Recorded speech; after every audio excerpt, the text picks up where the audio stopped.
Well, the first thing is you have a conversation with your coaches and find out where you're deficient.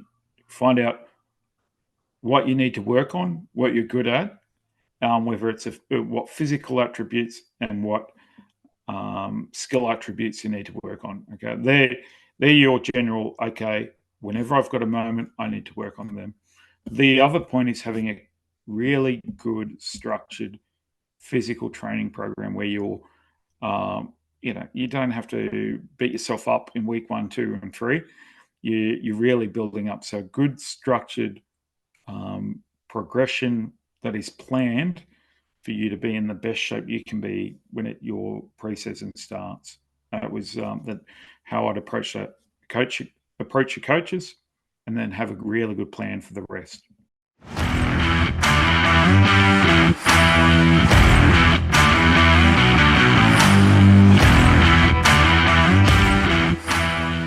G'day, Ben. How are you? Yeah, really well, thank you. How are you, Kieren? Going well, thanks. So it's been a time since we've updated everyone on what's been going on. So what's been going on in Ben's world? Well, fortunately, in the evenings and on the weekends over the last few weeks, not that much. But before that, I was helping out the Raiders NRLW in their initial launch, so their first year.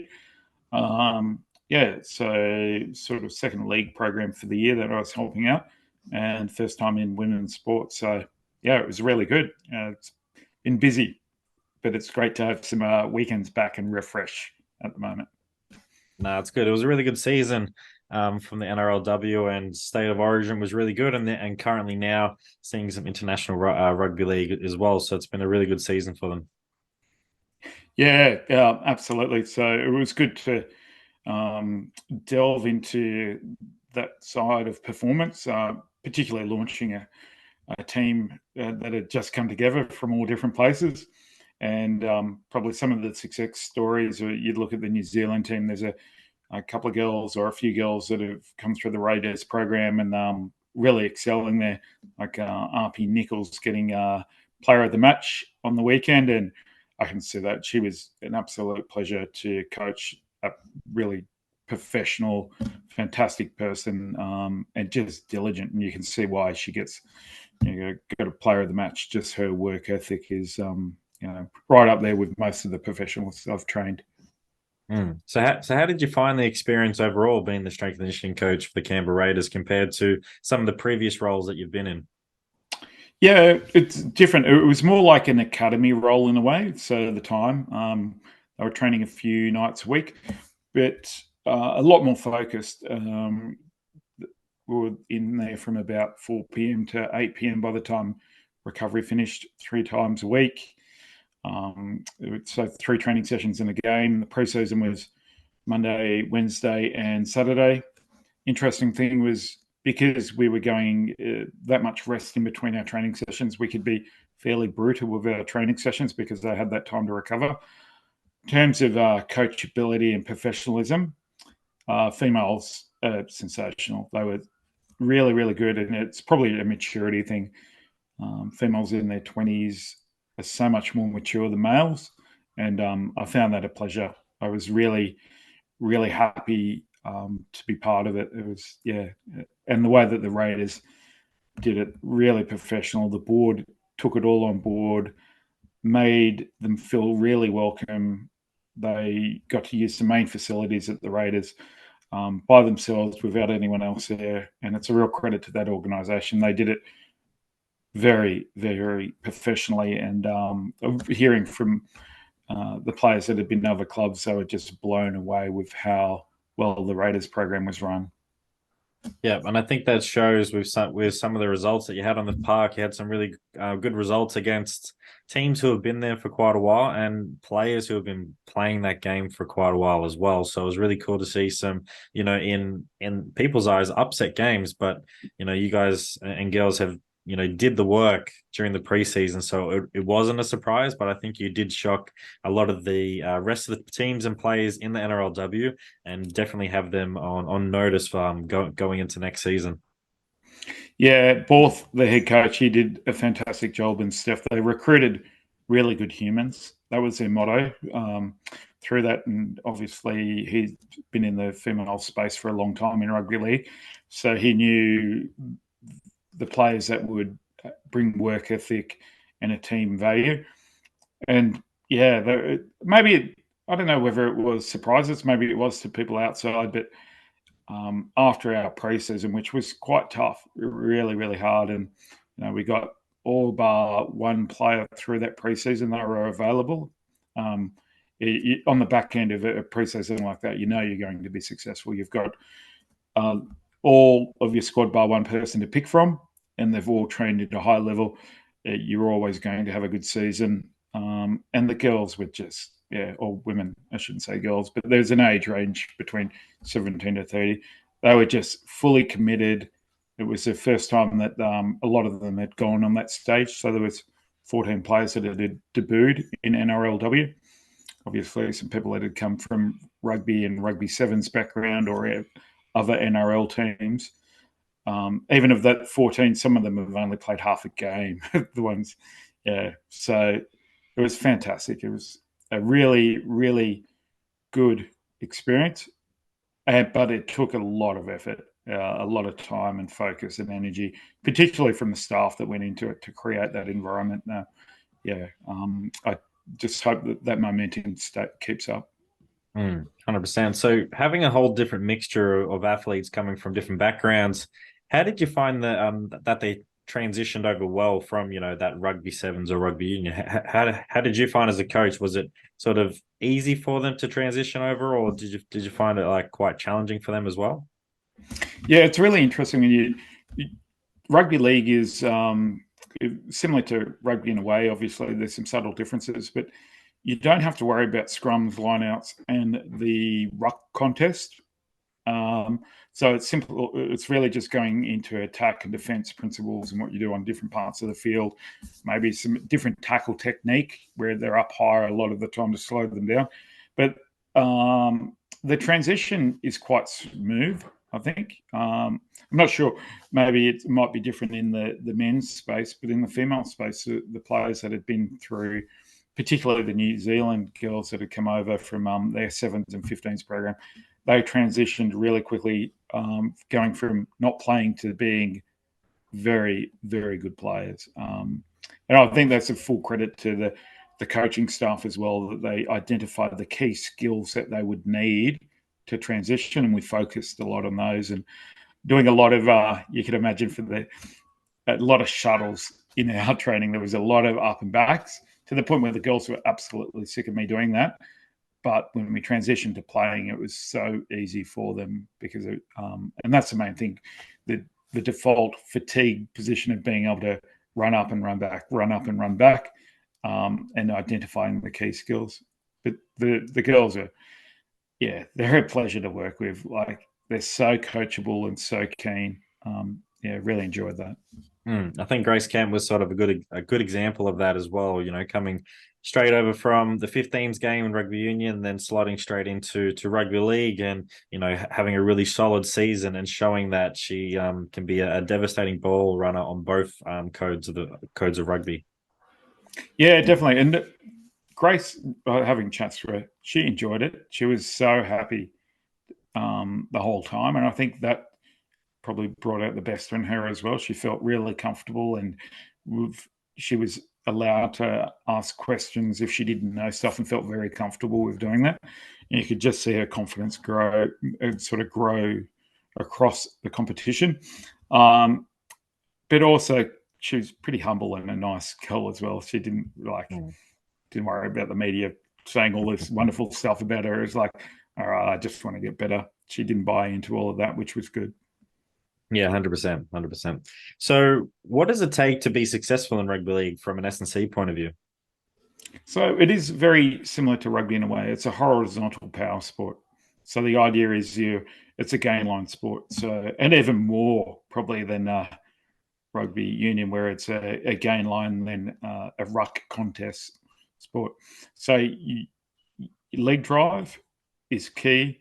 Tackle contest is key. So just looking at, and probably the experience from SG Ball, is the tackle height's different. Okay, they're going up high and they're looking for dual contact. So a lot of work that I did was a cross bracing prone hold, but also extremely heavy prone holds for short periods of time. So when they were in contact, they'd hit up high because biomechanically that's not a good position. Okay, if you're standing upright, you're getting hit, you're going to go backwards because you haven't got much leverage. But stopping that really big flexion action through the trunk, we worked a lot on that. So the girls were, by the end of it, were able to do 40, 50 kilo prone holds for 30 seconds and do multiple sets. So when they did get hit or they did make tackles, they weren't this big recoil in their upper body. We also did a lot of work on sled drives, quite heavy sled drives, sprinting for 10 meters. And again, that's just for them to not try and lunge or squat through contact, but to keep their legs pumping. I feel that transition quite well as well. So it's similar to rugby, really. It's and probably more looking at the research in the female space. It's giving them the ability to accelerate and decelerate on single leg, really stable on one leg, meant that they could change direction and feel quite confident. Unfortunately, we did have one ACL, which is disappointing. I was trying to aim for none, but that was our only knee issue through the whole time there. Look, we had a few rolled ankles, but nothing too serious. So, going back, it's probably need to do some work on some stepping just for their foot placement, so it's not outside of them. But it's very similar to all horizontal contact sports, would be the way to summarize that. It's a good point with the sidestepping, because it does seem like in rugby league you have more time to do more of a bigger sidestep, if that makes sense, instead of in union where the defensive line is right there in front of you. You can only do those small subtle sidesteps. So there probably is an area that needs to be identified and probably just taught the athletes some more skills around that and how to sort of better put them in their body position. So the potential of doing an ACL is very, very low, or is not there at all. Yeah, absolutely. You think it's almost like a line out that they're having a play off each time where they're actually 10 meters back. So that does set up a bit more time. And you do have a lot more time as a playmaker as well, where you, unlike, at say a 9 and a 10 in rugby union, where you're under time pressure a lot of the time, you're trying to generate ruck speed so that you can get a fast ball. You're trying to, in rugby league, again, trying to get up to off the ground quickly to get that fast ball, but you've still got that room and you've got that fatigue and multiple sort of fatigue factors of the sets to 6 where people are rolling backwards. So it's almost similar if you've played touch football, where you're really targeting people in attack, and particularly if you're attacking, you'll target small people or people that will fatigue, and you're sending a lot of attack at them so that eventually they can't make decisions or they fall off tackles. 100%. But no, it sounds like it was a really good season and exciting times ahead for the NRLW. And let's just hope that can continue to build, and then hopefully Rugby Australia takes some notes as well and try and take that over to the Super W as well. Yeah, let's hope so, because I was speaking to the girls that have come from union background in both Australia and New Zealand. The NRL and the way that the Raiders had approached it was far superior. So I think that is the standard now. You can't, and I think unfortunately in the past, there's probably teams that put in token efforts. You can't do that. I think if you do that well, you'll always get players wanting to join you and be part of your team. So let's hope they do. So now we're going to move on and talk about the off season, because we are currently in the off season now for majority of rugby union and rugby league athletes. So how do athletes make the most of the off season? Well, the first thing is you have a conversation with your coaches and find out where you're deficient. Find out what you need to work on, what you're good at, whether it's what physical attributes and what skill attributes you need to work on. Okay, they're your general. Okay, whenever I've got a moment, I need to work on them. The other point is having a really good structured physical training program where you're, you don't have to beat yourself up in week 1, 2, and 3. You're really building up. So good structured progression that is planned for you to be in the best shape you can be when your preseason starts. That was that how I'd approach your coaches, and then have a really good plan for the rest. Yep, it's a great idea. And, having those two things down packed is going to make it so much easier to train in this off season. And then finding those times to have, some time off as well. So if you're going to train Monday, have Tuesday off.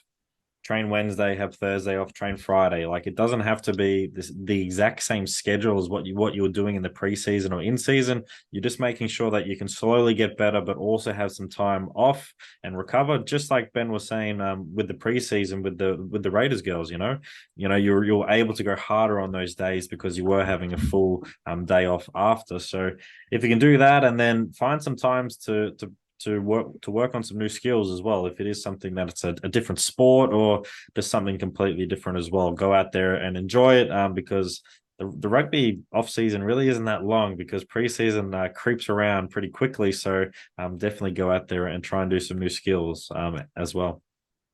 Yeah, and something you can do is also get into some social sport like an Oz tag or a touch football to keep that change of direction decision making as well, and keep if you be hanging out with your teammates as well as one of your conditioning sessions, that'd make a massive difference. It does seem like the younger generation, I feel old saying this, younger generation, but this does seem like the younger generation doesn't play enough touch footy or Oz tag growing up. It feels like it's been a bit lost. And then even at lunchtime, like at lunchtime, we're always playing touch footy as well. So I think that's got lost a little bit, and you can sort of see it when we do small-sided games or just touch footy at rugby training, and we're doing it at a high level and intensity, that those little skills and little areas of people's games just isn't there. Like, it's not fully developed. So definitely go out there and play some Oz tag and some touch footy, because it's going to make a big impact on your rugby further down the track.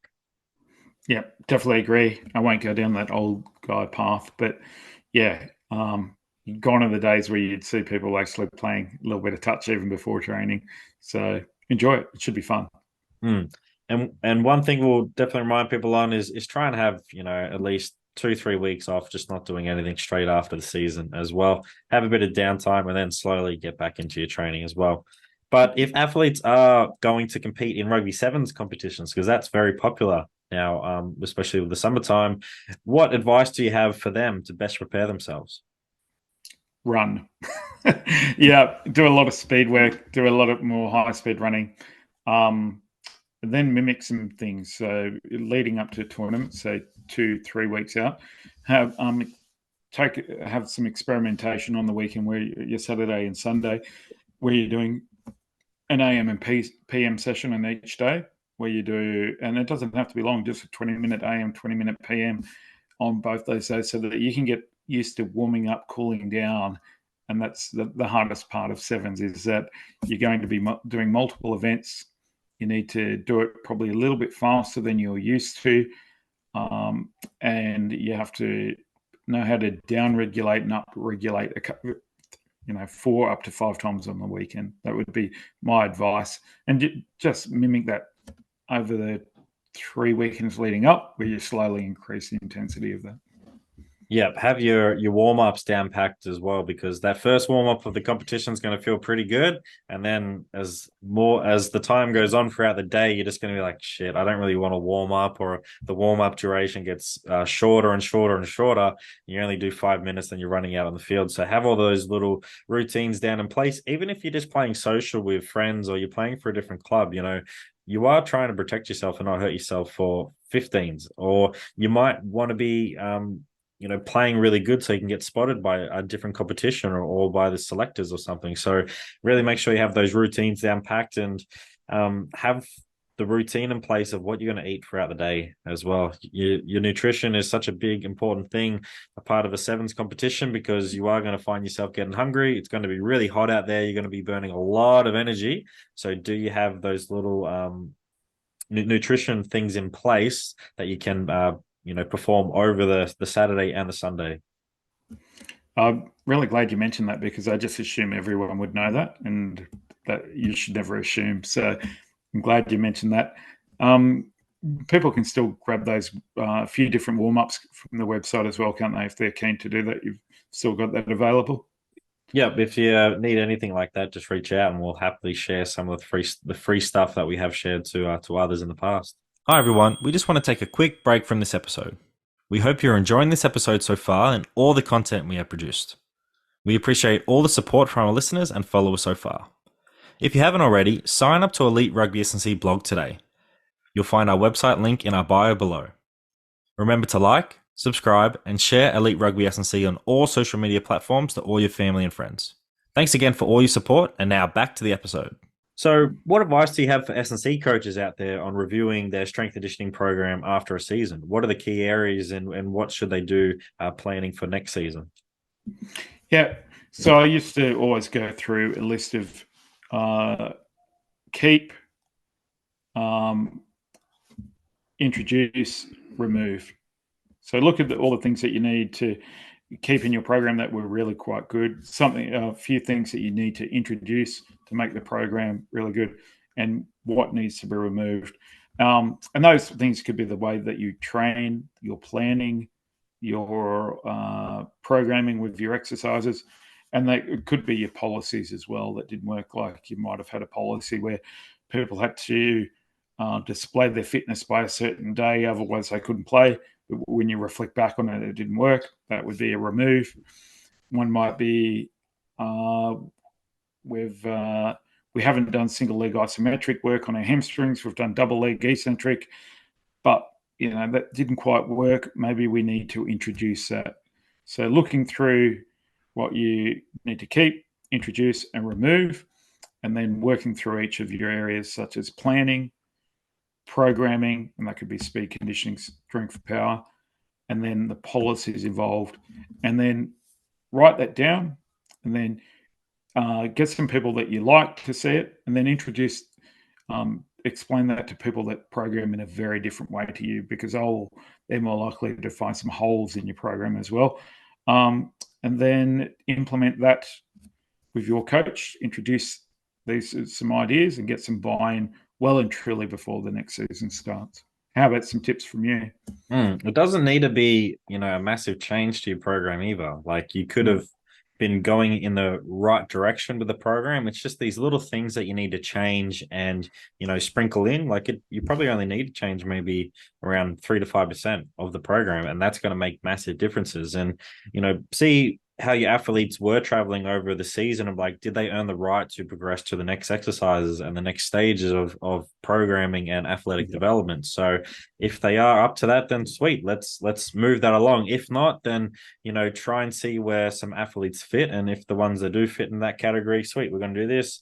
The other ones, we're still going to double down on those exercises that we've been doing this this season, and we're going to see how we go. And you might get to halfway through the preseason where you can progress them, or halfway through the year that you can progress them again. So I think that is a key one. And then I think for athletes, if you're the one who's doing the programming for yourself, you don't have an S&C coach or anything like that, pay attention to how you felt during the preseason. Did you feel like you were getting enough work in? Did you feel like you weren't too overly fatigued to the back end of the week and you felt pretty good leading into a game or a potential game? And then in season, did you feel like you got enough work done so you could perform on the weekend? You weren't too fresh, you weren't too fatigued. So if you're just an athlete by yourself and you don't have the luxury of an S&C coach, really pay attention to how you felt during the week, and if you're getting all these things that we just talked about in your program, and see if you can progress yourself as well.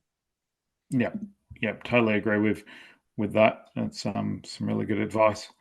And reach out if you. I'm more than happy to help as well with that. Done some presenting for the ACA on just reviewing your program and how to do that. So if you want to delve in deeper, just reach out. It's probably something that people do forget sometimes, or we might get too defensive as coaches. We don't want help from another coach to review our program because it's going to show some things that we might need to work on, or our ego is too big to seek help from someone else. So I think it's a valuable tool if you can get another coach just to have a look of your program and see if you can justify everything that you did, because it's going to help you, and it's going to help your athletes, and that might help you get to the next stage that you want to be as a coach, and that other coach is really just trying to help you be better. Yeah, my analogy would be, why do they put a rear view mirror inside your car and two outside your car? Because you need help. You need to look at all different directions. When you're moving forward, you're not seeing what you were like on the left side, on the back. And that's what getting other people to review. Don't worry about it. You can't get everything perfect, but you still should use some mirrors to see where you were and where you're going to. And you hold all the answers as well. Like, you know everything. It's just we get caught up sometimes in what we're doing, and we just forget a couple of different things. And that's where someone else can just come along and go, hey, you remember you just missed this, or you're doing a really good job there, but how about you try and do this next time? So, yeah. Yep. So what has worked in the past for you, writing up a program and doing a block prior to Christmas? It's really focusing on what are the key underlying attributes of your sport. So that could be, if you're in a running based sport, that you run really well. You're looking after all areas. You're looking at speed, repeat efforts, and your endurance. You're looking after your run tech as well. This is your opportunity to get a lot of that type of work done when you're not under heavy contact, which makes it hard, where you go, I can't work on that because I've got corks here, different things. And also get some solid strength and power in as well. And again, this is your opportunity to do that, because you're not involved with a lot of contact and collision. So you will be recovering from that. The other thing is, this is your time to make yourself really robust around your shoulders, your core, your hip, your calf complex, and a lot of stability around your knee. This is your opportunity to set yourself up for the preseason coming. How about you? Yeah, it's a great block to really build that foundation for that upcoming season. That is just getting longer and longer, especially with different competitions, and if you're going to play sevens and all that. So it's just like you said, it's a great opportunity to work on some areas that you might need to work on, or some things that you have identified in the review that needs to be addressed. So it's a great opportunity for that, and I think you did a really good answer there. And one thing that's just popped up in my head, speaking to another coach, and they definitely know who they are. A new head coach in the program has come in, and they want the first 3 months of their program. Well, might not be 3 months, but they did come out and say 3 months, that they don't want their players touching the footy at all. They just want to focus on building fitness and all these things, and rugby, being rugby fit and all these other different skills. But said, I don't want the boys touching the ball for the first 3 months. What is your response to that, being in the SandC world and being involved in rugby for many, many, many years? Absolute disaster waiting to happen. Yeah, we talked about things like touch football, all of that, to get your timing, change of direction, hand-eye coordination. No, you need skill work. A lot of you are conditioning now at the elite level. You don't stop to do formal conditioning. You set up small-sided games, all of that, to do that. And no one ever goes to the World Cup for strength and conditioning. Right? No one is going to pay for that. What they do is they go for that sport. So you need that hand-eye coordination and the development of knowing the players next to you and your positions and how they operate. I don't know who that coach is, but yeah, I'd run a mile away very quickly. Yep, 100%. It was pretty funny, but pretty, like, just palm in the face, just going, what's going on there? Like, why does your rugby program, have to be like that? Like, you look to these Super Rugby teams and you're like, would the Brumbies do that? Would the Waratahs do that? Would the Reds do that? And they're all different franchises and they're all in different positions at the moment. But it's like, I guarantee you, day one, they're touching the footy. So why does your program, that is not a professional program, is looking towards not touching the footy for the first 3 months, which is just ridiculous? You're gonna be on the back foot from day one, and these boys, if they're not touching the footy, they're probably going to do it behind your back, and do it wrong. Disobeying your rules, and probably practicing in a way that you don't want them to practice as well. So it is very, very disappointing to hear that. And it's like, it's telling Michael Jordan not to go out and shoot basketball. It's like, that's just crazy. It's just ridiculous. So that's what I did hear the other week. And yeah, palm to the face. And I was sort of giggling as well. On the flip side of that, I'd say that's the lazy coaching where they don't want to be involved with the coaching and they want to have a break, and that's disappointing. 100%. So when it comes to the holiday period over Christmas, what should athletes do? I always used to say, over that Christmas New Year break, if you can get a couple of sessions in each week over that break, you're doing well. Like, to actually enjoy time with your family, do all of that. Look, you're going to have some nice meals. You're going to have a few more drinks than normal. But if you can get in 2 or 3 sessions per week over that period of time, don't feel guilty. That just put yourself in a bit of maintain mode. Unless you've got a serious goal, then go crazy. But also, yeah, your weekends are going to be taken up all winter. Have some time with your family and friends, and don't feel guilty about just dropping your training a little bit. But make sure you do the most dangerous things. Make sure you're doing speed, some conditioning, and at least 1 full body gym per week. That would be, keep that ticking over, and you're going to be pretty sweet. What are your thoughts?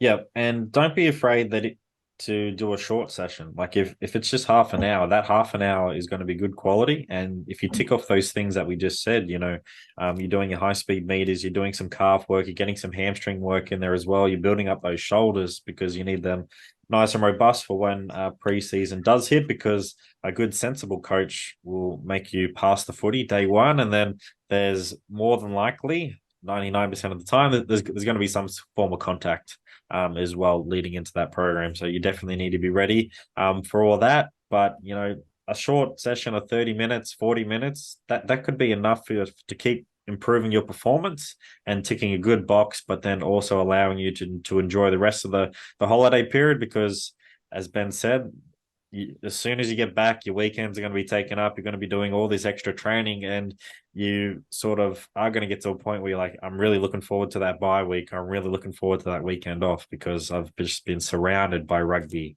and everything that comes with it. Yeah, absolutely. Really good point. So what is a book that our listeners should read before the end of the year? There's not too long before the end of the year. So what is a book that comes to mind? Like, this is going to be a little left field, and it's about negotiation, and it's called Never Split the Difference. And it's particularly if you're a coach or you're want to be a player that's a leadership player, and it's created by a guy that was a hostage negotiator for the FBI, and it's about how to negotiate between 2 people, and it's understanding that to get to there's got to be some, I guess, discomfort through that process, and be okay with that, not to concede, not to be over the top, but you've got to get to an emotional trigger within whoever you're negotiating with, because everyone goes with logic. There's I guess an emotional trigger and a point where you go, oh, that's what they really want, because a lot of time people don't really say in a negotiation. So if you can read that, I think that's going to set you up in a lot of areas. And it's a fun book. Like, you're going to learn about these guys in some islands near America that kidnap people after the weekend, because all they really want to do is get money to party for the weekend. and how they negotiated with them to all different people that are in seizures and stuff, and just really true high pressure situations and decision making, because that's going to help with your sport. Yep, it's a great book. I've read it. I read it, I think, 2 years ago, but I definitely need to read it again. But I really did enjoy that. I thought it was a great read. Something that I'm rereading at the moment, not really rereading, but re-listening. I think listening is also a great way if you want to speed through some books. But Green Light by Matthew McConaughey. That's a book that I'm just going through again. I really like his narrating of that, and it's just talking about his life, but it just gives a different perspective. And he is a very interesting guy. Like, he is super weird in a really unique way that he just brings out this special part of him, and he's really open to sharing that. And gives some great advice. And yeah, I would highly recommend if, again, it's left field, it's something different, but it can then help you become a better person, better athlete, and a better coach as well. So I would definitely recommend that Green Light. I'm not sure if you remember the Wolf of Wall Street. Can you remember if you've seen that movie? You know, when he's Matthew's banging his chest, doing all of that. Apparently, that's what he does to pump himself up for acting. And the director saw him do that and asked him if they could actually put it into the movie. So I thought that was really cool. That's his little way, almost like his personal harker in a way to get himself up. So I found that really interesting when I heard that. Is that in the book at all? I don't think he talks about that, but he does mention how he gets arrested at like 2 a.m. for playing the bongos in his birthday suit. So he does tell some other fascinating stories in his book. So yeah, it's quite funny and also entertaining. I think he might be a good book for your Mad Monday by the sounds of it. Yeah. 100%. But that's all the questions today, Ben. So thanks for joining me today. It's been cool to get an update and talk about the NRLW season and talk about the off season as well. So thanks for joining me today. Yeah, pleasure. Thanks, Kieren. Really enjoyed it. Thanks for tuning in to another episode of Elite Rugby SandC podcast. Remember to like, subscribe, and rate Elite Rugby SandC on Spotify and YouTube, and make sure you follow us on Instagram. Sign up to become a beast via the link in the description or via Instagram page. Also, don't wait, make that good decision and join Elite Rugby SandC today and take your game to the next level.